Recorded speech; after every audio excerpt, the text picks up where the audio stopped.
नाज़रीन हाणे ख़बर शामिल कंदासीं। सिंध जे मुख़्तलिफ़ शहरनि में होली जूं तक़रीबूं कोठाए वयूं आहिनि, जॾहिं त हिक ॿिए खे रंग बि हया विया आहिनि। ख़ुशीअ जो इज़हार कयो वियो आहे। इन हवाले सां वधीक तफ़सील मालूम कंदासीं। असां सां लाइन ते मौजूद आहे ठट्टो खां KTN न्यूज़ जो रिपोर्टर महबूब बिरोही। जी महबूब, छा आहिनि?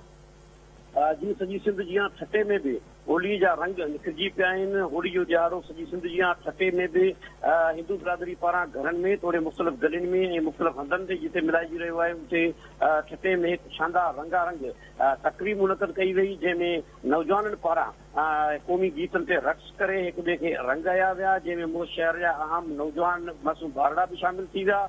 उन मौक़े ते जेका मटका टोड़ण वारी रस्म बि अदा कई वई ऐं वॾे अंग में जेके नौजवान आहिनि उहे मुख़्तलिफ़ इलाइक़नि मां पहुची जेका आहे तक़रीब में शिरकत कई ऐं तक़रीब में जेके हिंदू बिरादरी जे नौजवान सां गॾोगॾु शहर जे मुख़्तलिफ़ नौजवान शिरकत करे जेका होली जे रंग जेका आहे ख़ूबसूरत बणायो ऐं सॼो ॾींहुं जेके नौजवान हिक ॿिए खे रंग हारींदा रहिया ऐं रंग हारण सां गॾोगॾु मटके जी रस्म बि अदा कई वई, जंहिंमें वॾे अंग में नौजवाननि हिसो बि वरितो ऐं भरपूर नमूने सां इंजॉय कयो। जी ठीकु आहे, वॾी महिरबानी। नाज़रीन ठट्टो खां महबूब बिरोही असांखे तफ़सील ॾिना आहिनि। सिंध जे मुख़्तलिफ़ शहरनि में होली जूं तक़रीबूं कोठाए वयूं आहिनि, जॾहिं त हिक ॿिए ते रंग बि हया विया आहिनि ऐं ख़ुशीअ जो इज़हार कयो वियो आहे।